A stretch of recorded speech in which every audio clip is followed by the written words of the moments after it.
हमारे लोग देखिए यूनिट नंबर 3, ठीक है ना।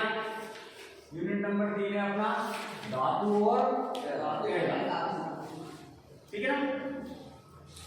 देखिए सबसे पहले हम धातु और अधातु होते क्या ये समझें।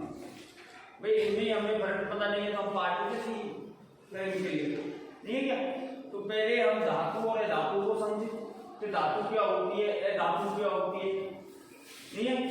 जैसे ये दे दिया मैंने आपको, पेन दे दिया, ये क्या है, धातु है अधातु। कैसे आपने कैसे पता लगाया ये धातु। तो कुछ गुणों के आधार पर हम धातु और अधातु का पता लगा सकते हैं, ठीक है। कुछ गुणों कुछ पहचान के आधार पर तो हम पता लगाएंगे कि धातु है या अधातु, नहीं है क्या। जब तो हमें पता चलेगा कि ये धातु है या अधातु, ठीक है ना। तो हम यहाँ इनके गुणों के बारे में अध्ययन करेंगे, ठीक है।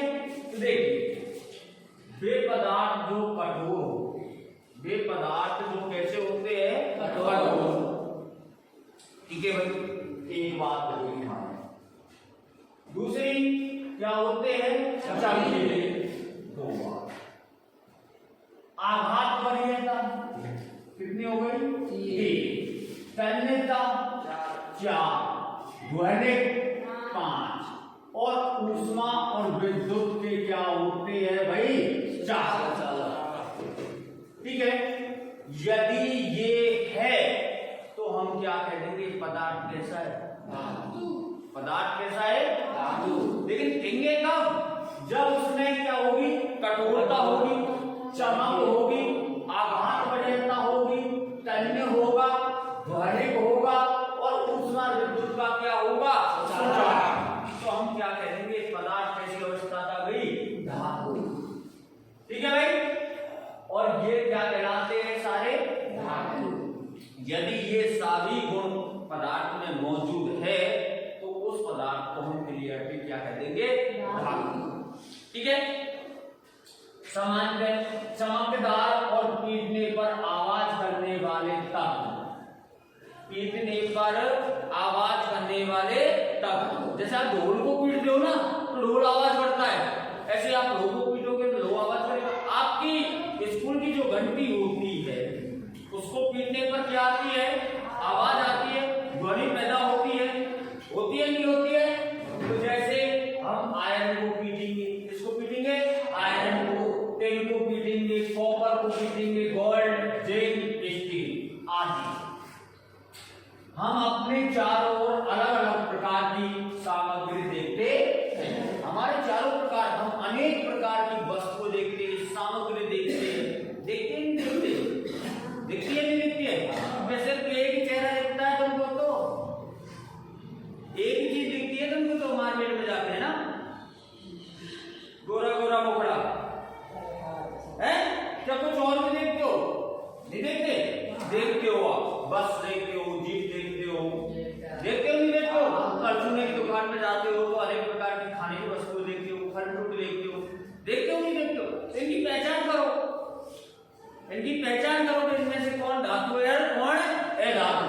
अब तुम जाके गर्ल्स स्कूल के सामने खड़े हो जाते हो और गोरा गोरा मोकड़ा, उसमें काला काला चश्मा, उसको जाके देखोगे तो वो न तो धातु है मेरे लाल और न अधातु, ठीक है भाई। और उन्हीं में से अनेक सामग्री को हम अपने दैनिक जीवन में भी प्रयोग करते हैं।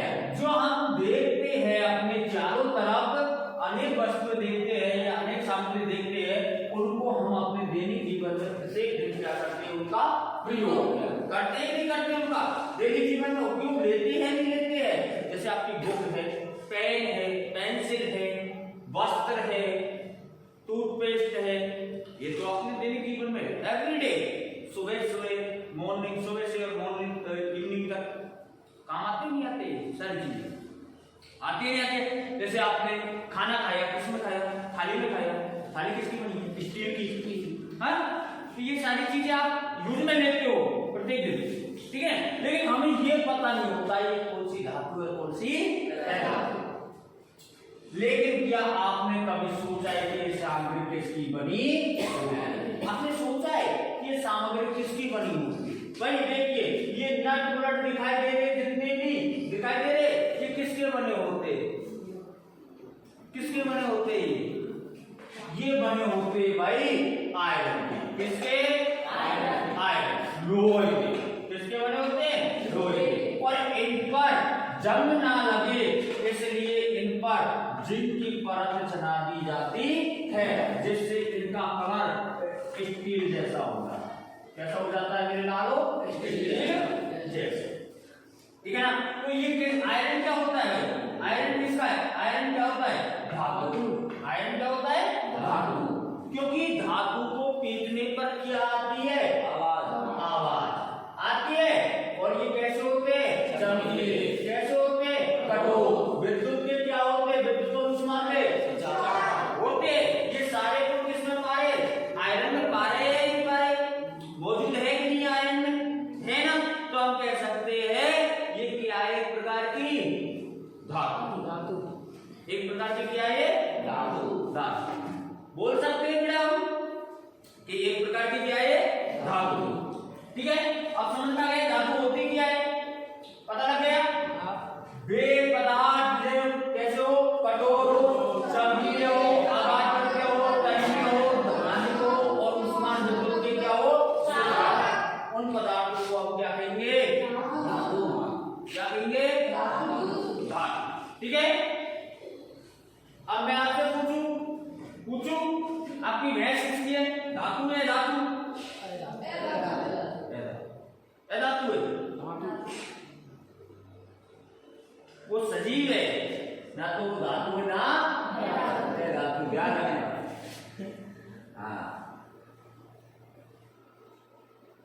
ठीक है भाई। जैसे और पदार्थ लेते, सोडियम, ये रासायनिक पदार्थ। सोडियम, सोडियम क्या है? धातु। पोटेशियम क्या है? धातु। मैग्नीशियम धातु।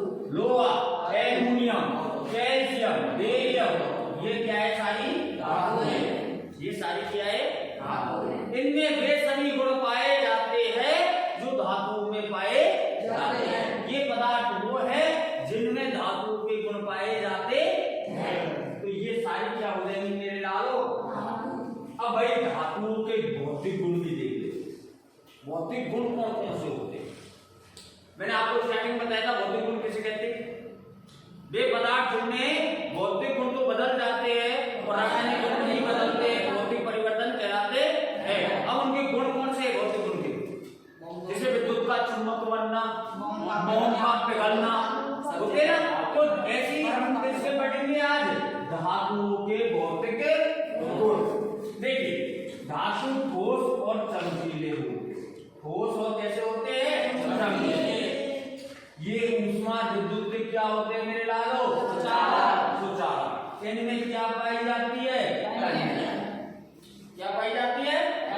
और धातु आघात वर्धता होती है। धातु क्या होती है? आघात वर्धता। ठीक है, आगे देखते हैं।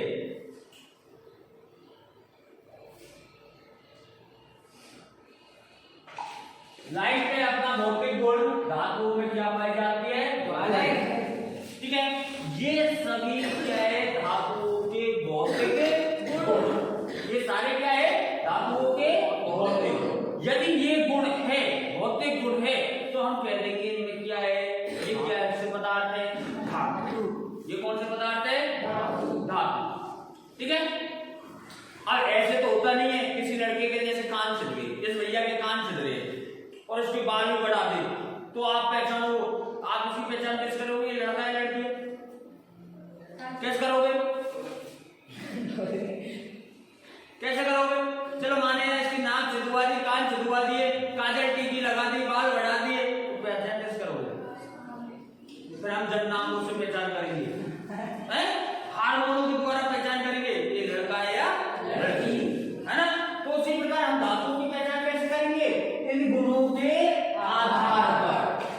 भाई इन गुणों के आधार पर जो पहचान करेंगे हम, भाई गुणी तो होती है जिनसे हम पहचान करते हैं। जैसे अभी मैंने बताया कि लड़के और लड़की में पहचान कैसे करेंगे? कुछ तो होगा, कुछ ऐसे हार्मोन होंगे, हार्मोनों के आधार पर पहचान कर लेंगे, जैसे दाढ़ी मूंछ का ना आना, है ना। अब लड़की का क्या है, हार्मोन के कारण कमर से निचला हिस्सा चौड़ा हो जाता है, स्तन ग्रंथियों का विकास होता है, जबकि लड़कों में थोड़ी होता है स्तन ग्रंथि। लड़कों में तो वही सुडौल हो जाता है शरीर, और छाती चौड़ी हो जाती है, कंधे घूमने लग जाता है, जबकि लड़कियों में ऐसा होता है क्या? नहीं होता ना, है? उनके दाढ़ी मूंछ नहीं आती है, जबकि लड़कों के दाढ़ी मूंछ आती है। तो हम पता कर लेंगे, हार्मोनों के कारण भी कर लेंगे, और हार्मोनों के कारण भी नहीं हो रहा है तो एक चीज होती है जननांग, होती है कि होती है, उनके द्वारा भी हम पता कर सकते हैं। ठीक है भाई, तो ये हमारे भौतिक गुण के आधार पर हम धातुओं की पहचान। अब भाई बात आती है, हम भी जानते कि ये आघात वरीयता क्या होती है, इसे क्या कहते हैं। तो देखिए भाई, आघात वरीयता कैसे कहते हैं।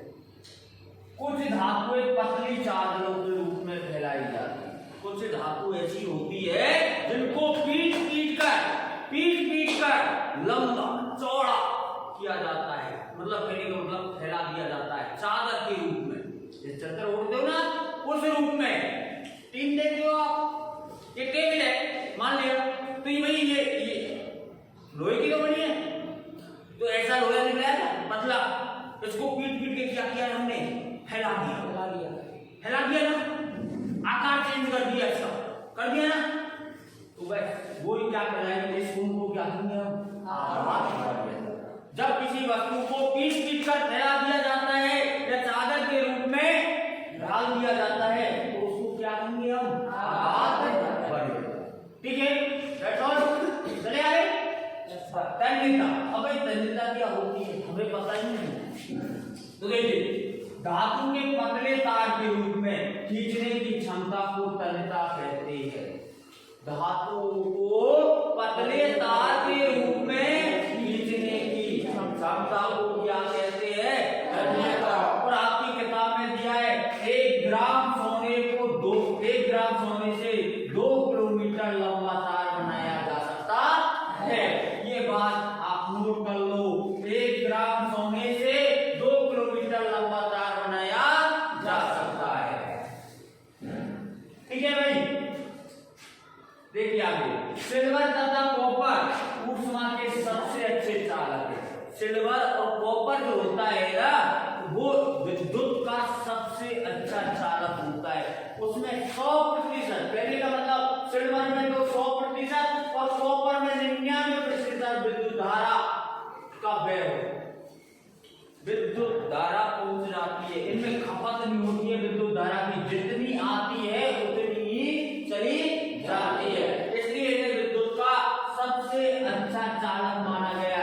लेकिन मेरे भाई, सिल्वर मतलब होता है चांदी, सिल्वर मतलब होता है चांदी, और चांदी का तार तो बहुत महंगा पड़ेगा, बहुत महंगा पड़ता है। चांदी का तार तो हम खरीद ही नहीं सकते, इतना महंगा पड़ेगा। तो इसकी जगह पर हम किसका उपयोग करते हैं अधिकतर, कॉपर। किसका मेरे डालो, कॉपर, क्योंकि चांदी तो बहुत महंगी पड़ेगी, है ना। तो इसके स्थान पर किसका उपयोग कर लेते हैं, कॉपर। जो आपके घर मोटर वाइंडिंग होती है, मोटर वाइंडिंग की जाती है, तो उसमें किसका तार आता है, कॉपर। किसका आता है, कॉपर। आपकी लाइट फिटिंग होती है, इसमें किसका तार मिलता है अधिकतर, कॉपर। ठीक है ना, क्योंकि ये विद्युत के क्या होते हैं, सबसे अच्छे चालक। और इनकी तुलना में लेड तथा मरकरी ऊष्मा के कुचालक होते हैं। 2 धातु ऐसी है जो विद्युत के क्या होते हैं, कुचालक, लेड और मरकरी। ठीक है, लिख लो पीवी, रासायनिक भाषा में इसको पीवी बोलते हैं। क्या बोलते हैं, पीवी। लेड, पारा, हिंदी में बोलते हैं भाई पारा। लिख लो नोट करके, ऐसी धातु कौन सी है जो विद्युत की कुचालक होती है, कुचालक होती है, कौन सी, पीवी, लेड। वो लिख लो,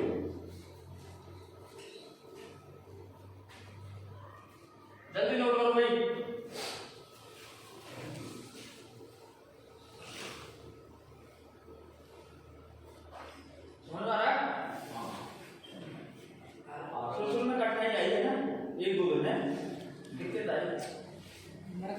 चुका है क्या मरकरी का वो।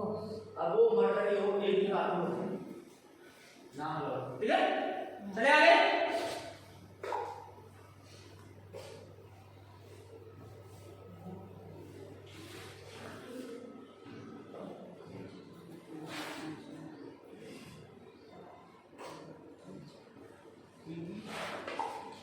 पीवीसी का पूरा नाम। अब पीवीसी क्या होती है भाई, ये तो अलग ही आ गई। पीवीसी आपने देखा है, ये पेन के ऊपर जो कवर है ना, कवर है, ये क्या है पीवीसी। ये वायरों के ऊपर जो कवर है ये क्या है पीवीसी, ठीक है ना, समझ में आ गया। तो देखिए पॉलीवाइनिल क्लोराइड पीवीसी तथा रबड़ जैसी सामग्री ऊष्मा तथा विद्युत के कुचालक होते हैं। इनमें क्या जाती है, विद्युत धारा प्रवाहित नहीं होती है, विद्युत धारा प्रवाहित नहीं होती है, इसलिए इन्हें हम कॉपर सिल्वर जैसे वायरों के ऊपर चढ़ाकर, तारों के ऊपर चढ़ाकर इनका कवर बना दिया जाता है, जिससे वो विद्युत रोधी तार बन सके। विद्युत रोधी मतलब बाहर से हम उनको छुए तो हमें लाइट विद्युत धारा हमें प्रवाहित ना हो। जैसे ये वायर है तो इनके ऊपर आप देख रहे हो काली काली छिड़ रही है ना, ये क्या बोलेंगे हम इसको पीवीसी। और पीवीसी का नाम है पूरा पॉलीवाइनिल क्लोराइड। ध्यान रखो पॉलीवाइनिल क्लोराइड इसका नाम है पूरा पीवीसी का, ठीक है ना। और पीवीसी को हम सिल्वर कॉपर आदि के तारों पर क्यों चढ़ाते हैं, क्यों चढ़ाते हैं मेरे लालो, क्योंकि ये विद्युत और ऊष्मा की क्या होती है, कुचालक होती है। इससे चिपकने में डर लगता है, झटका लगने का। जैसे आपको लगता है झटका पहली बार मिलने जाते हो जब, लगता है नहीं लगता है, वो देख नहीं ले, लगता है नहीं लगता है, तो इसको लेना ना आपको झटका नहीं लगेगा, ठीक है भाई। अब ये आती है अपनी ध्वनि। भाई ध्वनि क्या होती है, ध्वनि होता क्या है, ठीक है ना, क्या होता है ध्वनि। देखिए ध्वनि धातु का एक भौतिक गुण है। बहुत कैसा गुण है, भौतिक। इस गुण से वे हड़ताली पर ध्वनि पैदा करते हैं। उनको पीटने पर, धातुओं को पीटेंगे तो उनमें से क्या निकलेगी, ध्वनि। क्या निकलेगी, ध्वनि, ठीक है ना।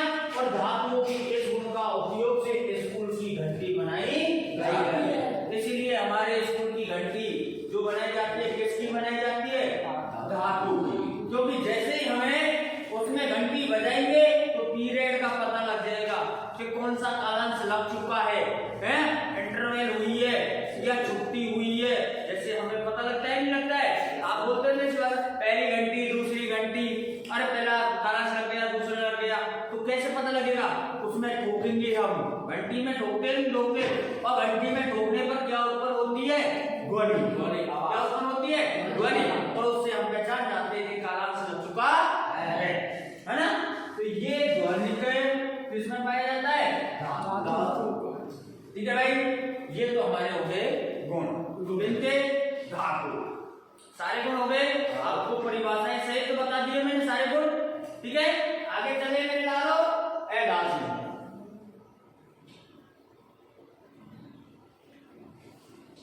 देखिए धातु क्या होते हैं, वे पदार्थ जो कैसे होते हैं, मलिन होते, मलिन मतलब मैले, जैसे मैले भंगुर हो जाते, चोट देने पर टूट जाते, बिखर जाते हैं।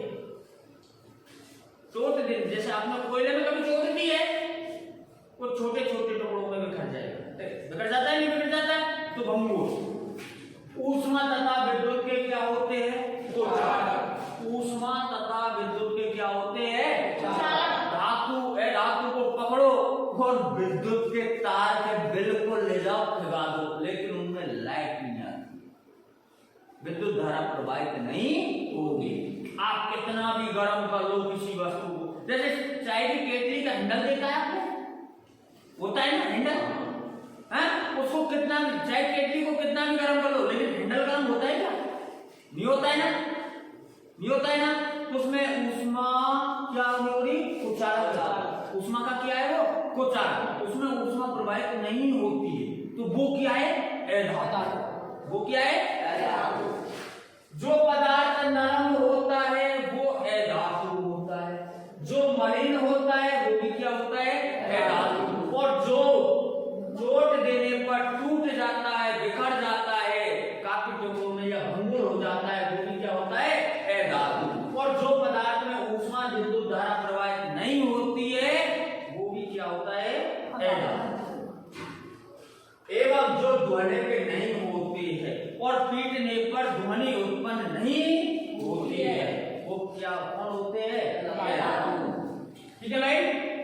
उन्हें हम ए धातु कहते हैं।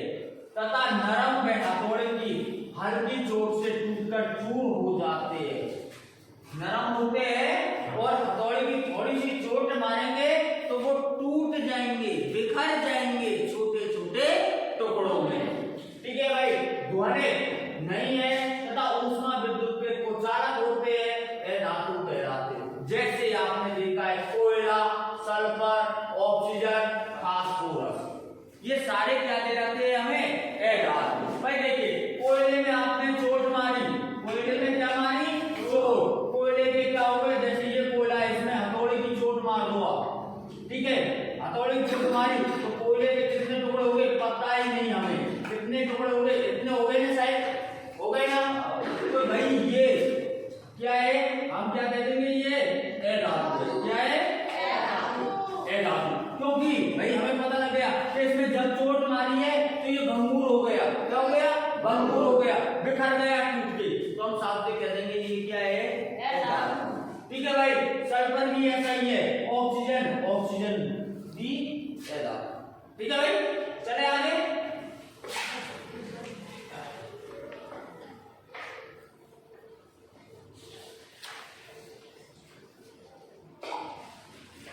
कोयला दे रखा, कोयले को आपने तोड़ दो, भंगुरता मिल जाएगी। जैसे ऑक्सीजन है, हाइड्रोजन है, नाइट्रोजन है, सल्फर है, phosphorus, chlorine, chlorine, bromine, iodine, और ये सारी क्या है भाई, ए धातु।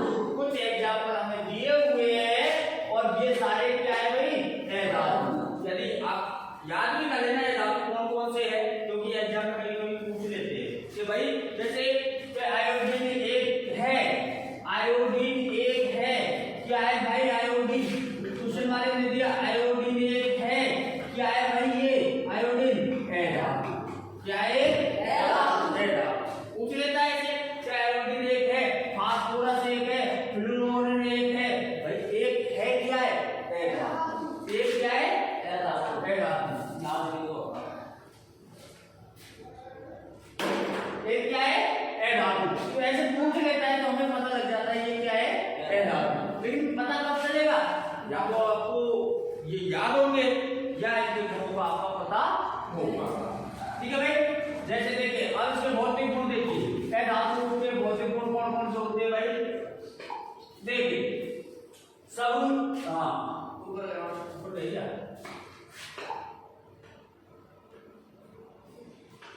ठीक है ना। ए धातु के भौतिक गुण देखिए, ए धातु ठोस और चमकीले नहीं होते, सॉरी ए धातु ठोस और चमकीले नहीं होते। ठीक है भाई, ए धातु जो होते हैं एक तो ठोस अवस्था में नहीं पाएंगे और एक कैसे अवस्था में नहीं पाएंगे, चमकीले, इनमें चमक नहीं होती है, किनमें, ए धातु। ठीक है ना। दूसरा है ये विद्युत और ऊष्मा के क्या होते हैं, सुचालक होते हैं। क्या होते हैं, सुचालक, मतलब सुचालक नहीं होते, विद्युत धारा ऊष्मा प्रवाहित नहीं होती। इसको ए धातु कर लेना मेरे लालो, वो धातु है ना उसको ए धातु कर लेना, ठीक है ना। दूसरा धातु, ए धातु तन्य नहीं होती, इसको भी ए धातु कर लेना। हाँ, ए धातु तन्य नहीं होती है, इनको तार की तरह खींचा नहीं जा सकता है, इनको हम लंबे तार के रूप में नहीं खींच सकते हैं, है ना। और ए धातुओं में आघात वरीयता गुण नहीं पाया जाता, इनको पीटने पर हम चादर की तरह नहीं फैला सकते हैं। ए धातुएं ध्वनिक नहीं होती, अर्थात ए धातुओं में ध्वनि उत्पन्न नहीं होती है। ठीक है भाई, ए धातु ब्रोमीन को छोड़कर या तो ठोस होती है या गैस। ब्रोमीन एक ऐसी है धातु है जो तरल अवस्था में पाया जाता है। ऐसी कौन, क्वेश्चन लिखेंगे, ऐसी कौन सी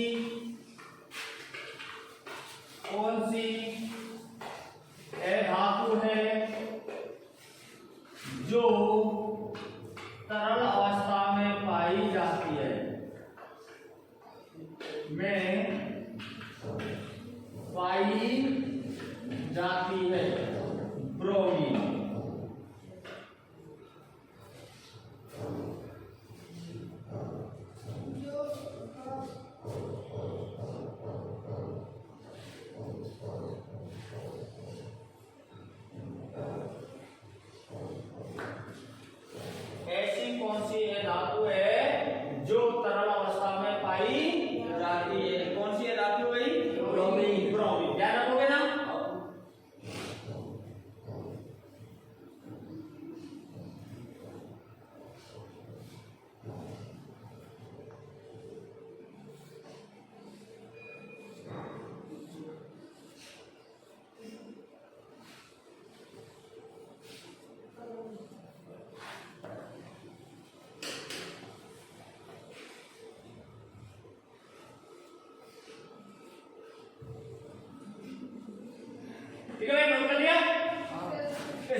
मरकरी पारा को छोड़कर कमरे के ताप पर ठोस अवस्था में पाई जाती है।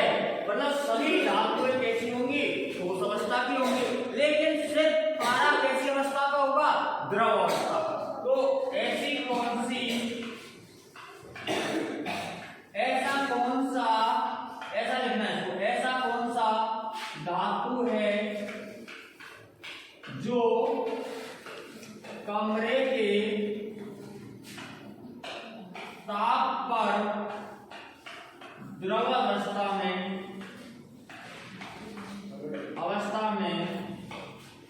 पाई जाती है, कौन सी है भाई? पारा या मरकरी।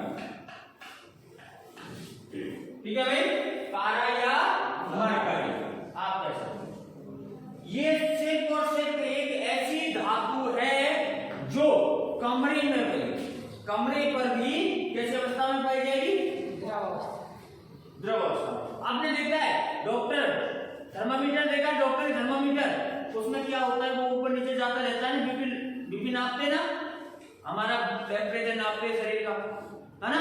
तो उसमें क्या होता है? पारा होता है, वो ऊपर नीचे जाता है। तो आपने देखा वो ऊपर नीचे जाता है, तो वो कैसी अवस्था में पाया जाता है? द्रव।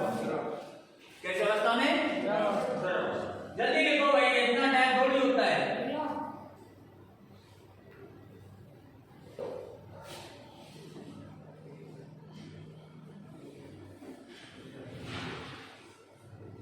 अंडरलाइन कर लेना। मरकरी पारा कमरे पर द्रव अवस्था में पाया जाता है, और IMP भी लगा देना। बहुत अच्छा क्वेश्चन है। ऐसी कौन सी धातु है जो ठोस हो? ऐसी कौन सी धातु है जो द्रव अवस्था में पाई जाती है? अंडरलाइन करके IMP लगा देना भाई।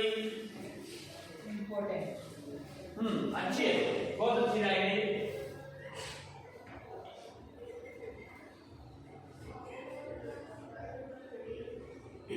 अंडरलाइन कर ली भाई, बहुत अच्छी लाइन है।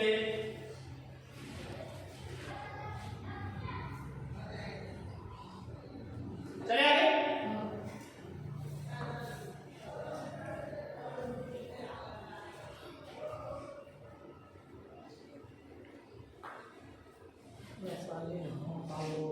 क्या हो गया? चले आगे। देखिए, गैलियम और सीजियम, गैलियम और सीजियम दो ऐसी धातु है जिनका गलनांक क्या होता है? कम। जबकि धातुओं का गलनांक अधिक होता है। धातुओं का गलनांक कैसा होता है भाई? अधिक होता है।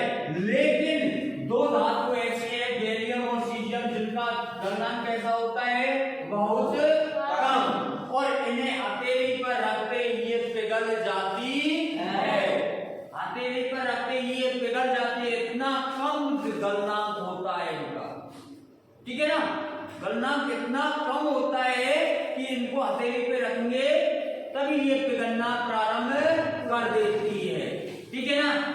जबकि और धातुओं का गलनांक जो होता है वो बहुत छोटा है। जैसे लोहा, लोहा आपने देखा कितनी ऊष्मा देंगे जब जाके पिघलेगा। कुछ छोटी सी ऊष्मा देने पर पिघल जाएगा क्या? नहीं पिघलेगा ना। लेकिन हम बाहर में ले जाए और गैलियम और सीजियम को हथेली पर रखे ना, हथेली पर, तो ये पिघलना प्रारंभ कर देंगी। सूर्य के तापमान में ये पिघलना प्रारंभ कर देंगी। थोड़ी सी ऊष्मा पाकर ही ये पिघलना प्रारंभ कर देंगी। तो इनका गलनांक कहने का मतलब कैसा होता है? कम। लाइन को अंडरलाइन कर लेना और बहुत अच्छी बात बताइए।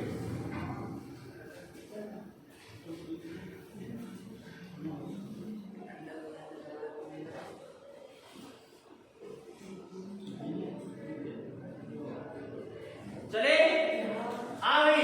वैसे तो हमने बात की धातुओं में कोई चमक नहीं पाई जाती है।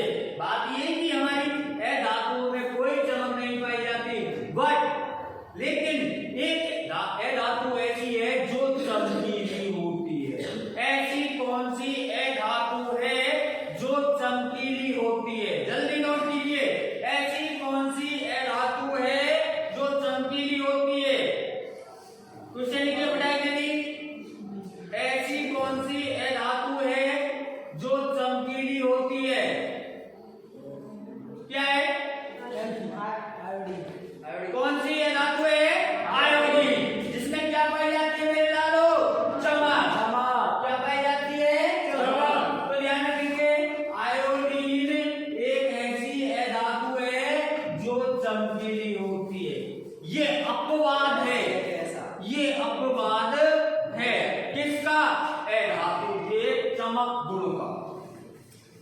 ठीक है ना।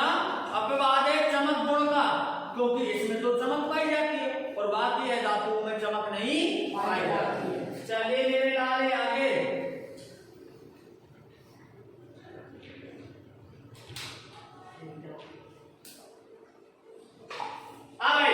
देखिए चार धातु लिथियम, सोडियम और पोटेशियम इतनी मुलायम होती है जिन्हें चाकू की सहायता से काटा जा सकता है। इनका घनत्व और गलनांक कैसा होता है? अब भाई एक क्वेश्चन आता है कि धातु तो कैसी होती है? कठोर अवस्था की। धातु में कैसी होती है? कठोर अवस्था की। लेकिन ऐसी कौन सी है धातु है, ऐसी कौन सी धातु है जिन्हें हम चाकू की सहायता से आसानी से काट सकते हैं? कौन सी? लिथियम, सोडियम और पोटेशियम, जिन्हें हम चाकू की सहायता से काट सकते हैं। ये भी बहुत अच्छी रहेगी। नोट करना चाहो तो क्वेश्चन लिखूं? क्वेश्चन लिखना चाहो तो कौन सी धातुओं को चाकू की सहायता से काटा जा सकता है? कौन सी है भाई? सोडियम, लिथियम, सोडियम और पोटेशियम। ये तीन धातुएं ऐसी है जिन्हें हम किसकी सहायता से काट सकते हैं? मेरे लालो, चाकू की सहायता से काट सकते हैं।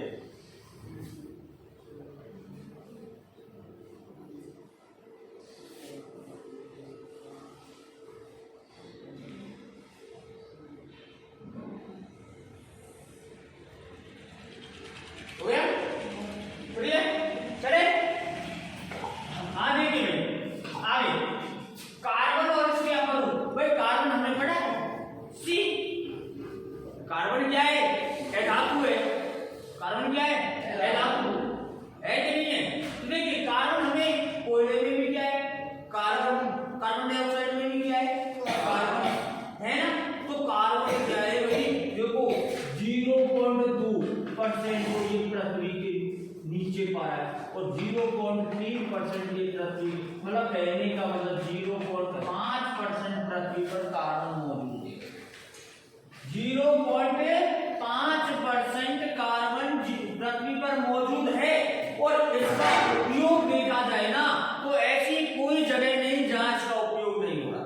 आप जो वस्त्र पहन रहे हो ना इसमें कार्बन, आप खाना खाते हो उसमें कार्बन, आपके जो किताबें पढ़ रहे हैं ना उसमें कार्बन, जो मैं लिख रहा हूं इसमें कार्बन, है ना। तो कार्बन का उपयोग हम सुबह से शाम तक कई रूपों में करते हैं। देखिए कार्बन ये क्या है? एक धातु। कार्बन क्या है? धातु, जो अलग अलग रूपों में पाया जाता है।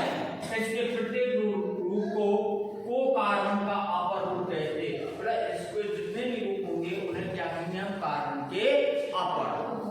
क्या कहेंगे? कार्बन का अपर।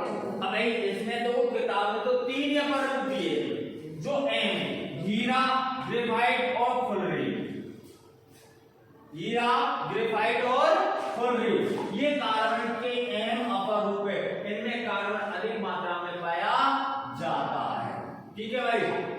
देखिए हीरा देखिए, हीरा, हाँ यह कार्बन का एक अपर रूप है। इसमें कार्बन पाया जाता है या कार्बन का ये रूप है। ठीक है ना। अब तक ज्ञात सबसे कठोर पदार्थ है ये अधातु है। क्या है? अधातु। कौन? हीरा। हीरा की इसमें क्या भरा है? कार्बन भरा है और कार्बन क्या है? अधातु है। कार्बन क्या है? अधातु। तो ऐसा तो ऐसी कौन सी अधातु है जो सर्वाधिक कठोर होती है? हीरा। ऐसी कौन सी अधातु है जो सर्वाधिक कठोर होती है?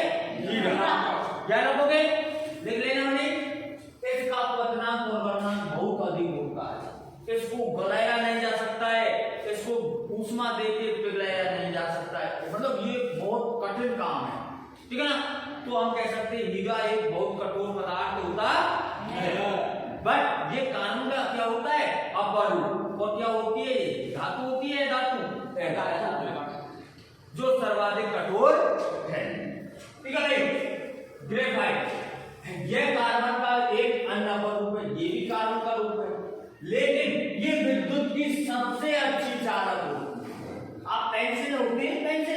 तो अंदर जो नोक आती है पेंसिल की, वो ग्रेफाइट की बनी होती है। वो किसकी बनी होती है? ग्रेफाइट। आप विद्युत प्लग में लगा के देखना, तो चिपक जाए ना, तो मान लेना इसमें क्या आ रही है? विद्युत धारा। क्या आ रही है? विद्युत धारा। विद्युत धारा। तो कौन सी धातु है जो विद्युत की सबसे अच्छी सुचालक है? कौन सी धातु है जो विद्युत की सबसे अच्छी सुचालक है? ध्यान रखोगे ना? ठीक है भाई। एक होता है फ्लोरीन, है ना? हाँ, ये बिटुमेन फ्लोरीन है। यह कार्बन का भी एक अन्य अपरूप है जो 60 कार्बन के अणुओं से बना है। इसमें कार्बन के कितने अणु मिले हुए? 60। ठीक है, अणु मिले हुए। और इसकी संरचना कैसी होती है मेरे लालो? फुटबॉल जैसी। कैसी होती है? फुटबॉल जैसी। इसकी खोज की है बुकेटमैन फ्लोरीन ने। ठीक है ना? इसकी खोज करता है ये, तो उसके नाम से ये इसको जाना जाता है। नोट, अधिकांश धातु पानी में धोने पर अम्लीय ऑक्साइड बनाती है। बहुत अच्छी बात दी है, इंपॉर्टेंट बात दी है मेरे लालो। ये अधिकांश धातुएं जल में घोलेंगे। अधिकांश धातुओं को हम किस में घोलेंगे? जल में। तो वो कैसी ऑक्साइड बनाएगी? अम्लीय ऑक्साइड, है ना? जबकि धातुओं को जल में घोलेंगे तो कैसा बनाएगा? क्षारीय ऑक्साइड बनाता है। ठीक है, क्लियर हो गए यहां तक? यहां से हम कल अध्ययन करेंगे। ठीक है।